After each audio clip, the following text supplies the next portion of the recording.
must be really frustrated, especially with the goal kicking 7-21, 0-8 the last quarter. But what's your emotions around that? Yeah, look, obviously it's frustrating. If you want to make a difference to how the game looks, you've got to get a scoreboard impact.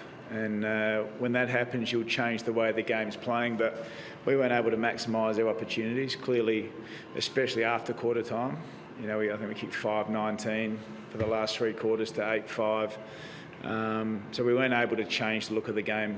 Saints had numbers back and were able to transition the ball. We know how they like to play, and early in the game though, that was what I was most disappointed with, our ability to win contest. I think we were -13 early, and our ability to defend the ground. Way too many full ground transition goals. I think they kicked 10 for the game. So the way we started sort of set the game up, the way that St Kilda wanted it, and we weren't able to get the scoreboard impact to change it. Just talk us through that start, because I think 6 goals in about 12 or 13 minutes. How did you change it? Yeah, look, we clearly got back to valuing the right things and getting that ball back that little bit quicker and defending to a pretty high level for a period. But once again, because we weren't able to get the scoreboard impact we wanted, we weren't able to change the look of the game. And to St Kilda's credit, I thought they were just a little bit hungrier around the contest areas. They pressured well, and I thought they were a little bit more efficient with the way they used the ball. And ultimately, that's how the game played out. They were able to score when they went inside 50 far more effectively, especially the way the ground looked. How frustrating is that as a coach, just watching those misses? I guess, what was the message you were kind of giving to the team about goal kicking? Did you think it was maybe a little bit contagious throughout the second half? There's no doubt it is contagious, but we know that we've got to keep going. We've got to keep creating more opportunities, and we've got to start to take them. But, it's contagious, it's frustrating, we understand that. And as I said, that's something we've got to keep getting better at and keep working on. It's what AFL footy demands, is that you take your opportunities and you're efficient and you maximise everything that you do well in the game. And today we weren't able to do that. How do you assess the Winhager-Pickett matchup? It's one of the more intriguing ones in the game. Marks went through the stoppage quite a lot, damaging defensively. How do you assess it?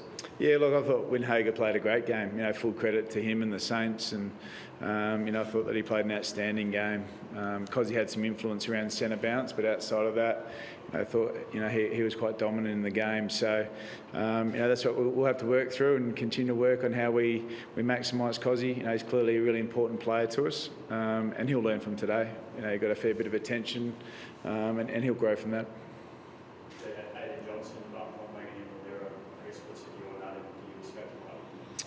Yeah, look, I haven't had another look at it, but obviously, when someone comes off to get assessed, they're going to have a look at it. So we'll just let that play out as the week unfolds and see where that sits. Fortunately, for Nasai, he came back on the ground and passed his concussion test. So we'll wait and see how that plays out during the week. Do you expect Jack Fine to be okay in the fourth game as well? Yeah, look, we're hopeful. Obviously, there's always that little bit of concern when concussion takes that little bit longer. But it is a very individualised thing. We work through these protocols for a reason. They're 12 days. Jack's, longer than that now. All his testing suggests he's heading in the right direction and really close to playing. But ultimately, the athletes needs to feel 100%, and we'll continue to train Jack and make sure he gets the workload required, like he did a match load today, and feels really good. But we'll see how he goes during the week. So it will take as much time as it needs to take, but we're confident that he's pretty close. Like you gave Judd McVeigh a big role for Jack Higgins, who's in North Australian form at the moment, and he did a pretty decent job. How do you assess that matchup? Yeah, look, Judd's played some unbelievable footy the last 3 weeks and done some pretty big jobs for us, and been able to do them really well. So Higgins has been in outstanding form and clearly one of their best goal kickers for the year, and Judd was able to do an amazing job under enormous pressure. I thought, especially the way they moved the ball from the back half to the front, they were able to get some really pure entries, which put Judd under a lot of pressure, and I thought he was able to defend. I thought he was probably one of our best players for the day.